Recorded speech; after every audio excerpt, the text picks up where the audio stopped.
Good morning అండి. నా పేరు Chakradhar Reddy. I'm the correspondent of horizon valley future school. December 31 లోపు మనం స్కూల్ ఆన్లైన్ అప్లికేషన్ సబ్మిట్ చేయాలి.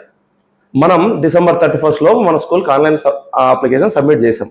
దాంతోపాటు దానికి కరస్పాండెంట్ ఫిజికల్ డాక్యుమెంట్స్ అప్లికేషన్ కూడా ఆల్రెడీ మనం డిఓ ఆఫీస్లో ఇచ్చాం. దాంట్లో 1 or 2 డెఫిషియన్సీస్ ఉంటే మేడం సార్ వాళ్ళు చెప్పారు, మళ్ళీ మనం అవి రీసబ్మిట్ చేస్తున్నాం, అన్నీ జరుగుతున్నాయి. అండ్ మాకు ఈ నెక్స్ట్ కమింగ్ 1 week లో ఇన్స్పెక్షన్ కూడా చేస్తామని సార్ వాళ్ళు చెప్పారు. మేము ఆ రోజు అఫిషియల్గా పర్మిషన్ కూడా తెచ్చుకుంటున్నాం. సో అంటే దానికి తగ్గట్టుగా మా ఇన్స్ట్రక్షన్ ఏరియా కానీ బిల్డింగ్ కానీ అంతా ఆల్మోస్ట్ రెడీ అయిపోయింది. సార్ వాళ్ళని సార్ ఇంకొక 1 week లో చేసుకోవచ్చు సార్, మేమంతా ఆల్ రెడీ అని కూడా చెప్పాం. నేను స్ట్రైట్ ఫార్వర్డ్ నేనే చెప్తున్నా, మేము అప్లికేషన్ సబ్మిట్ చేసాం తప్ప still we're awaiting permission from official approval from DO office. అంటే ఇక్కడ స్కూల్ కొత్త స్కూల్ వస్తుందంటే జనరల్గా ఇప్పుడు మా ఎస్వి గ్రూప్ ఆఫ్ ఇన్స్టిట్యూషన్స్ ఒక 27 years నుంచి ఉన్న ఒక సంస్థ, దాని మీద నుంచి వస్తుందంటే జనరల్గా పేరెంట్స్ ఆసక్తి చూపిస్తూ ఏం సార్ స్కూల్ అంటా పెడుతున్నారంటే రెడీ అవుతుందా, ఈ జూన్కి స్టార్ట్ అవుతుందా అంటే అవును సార్ పర్మిషన్ వస్తే స్టార్ట్ అవుతుంది ఈ academic year next academic year అని చెప్తున్నాం అంతే.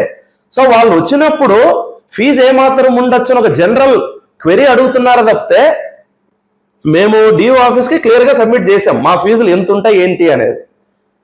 So will be collecting only tuition fee and admission fee, అంతే తప్పితే వేరే ఏ ఫీజులు ఉండవు. ఇప్పుడు ట్రాన్స్పోర్ట్ ఫీ అంటారా, అది పేరెంట్, అది ఆప్షనల్, ఎవరికి ఇంట్రెస్ట్ ఉంటుందో వాళ్ళని తీసుకోవడం జరుగుతుంది. లేదా ఫుడ్ ఆప్షన్ అడుగుతున్నారు కొంతమంది పేరెంట్, అది ఉంటే తీసుకోవడం జరుగుతుంది తప్పితే అవన్నీ యాక్చువల్ ఫీజుల్లోకి లెక్కలోకి రావు సార్.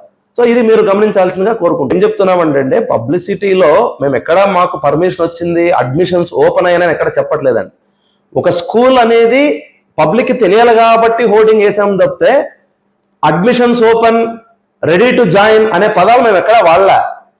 జస్ట్ ఇది స్కూల్ పేరు, ఈ విధంగా మా దగ్గర ఫీచర్స్ ఉంటాయి, ఇంత పెద్ద క్యాంపస్ ఉంటుంది, ఈ విధంగా కరికులం ఉంటుంది, ఇవి చెప్తున్నామో తప్పితే ఎక్కడా కూడా మిస్లీడింగ్ గా గానో అడ్మిషన్స్ చేసుకుంటున్నామని గానో you can directly come to our office and join అనే కానీ ఎక్కడా లేదండి. సో అది పూర్తిగా మిస్లీడింగ్ ఇది. అండ్ ప్రతి స్కూలు మనకు ముందు ఏం చెప్పారు, ప్రీవియస్ అకాడమిక్ ఇయర్ జరిగేటప్పుడు నెక్స్ట్ అకాడమిక్ ఇయర్ గురించి పబ్లిసిటీ ఉండకూడదు అన్నారు. మేము ఓకే అప్పట్లో అందరికీ మాకు కూడా నోటీస్ ఇచ్చింది, మేము అప్పుడు ఆపాం. అందరూ April 25th previous academic year అయిన తర్వాత చేసుకోవచ్చు అన్నారు. నేను మిగతా స్కూల్స్తో అంటే ఆల్రెడీ ఎగ్జిస్టింగ్ స్కూల్, ఎందుకంటే నేను ఇది ఫీల్డ్ కొత్త స్కూల్ ఫీల్డ్కి, వాళ్ళతో కనుక్కొని నేను కూడా వేసానా తప్పితే డెఫినెట్గా సార్ వాళ్ళు వద్దు అంటే మేము కూడా అందరితో పాటు ఆపేస్తామండి, అందులో ఎటువంటి ఇది లేదు. అండ్ మేము already physical copy online application ఎప్పుడో సబ్మిట్ చేస్తున్నాం. With in 1 week or 10 days లోపే మేము అఫిషియల్గా అప్రూవల్ తెచ్చుకొని అఫిషియల్గానే మేము అడ్మిషన్స్ అందరికీ చెప్పే స్టార్ట్ చేసాం తప్పితే అప్రూవల్ లేనిది మేము ఎట్టి పరిస్థితుల్లో అడ్మిషన్స్ చేయము.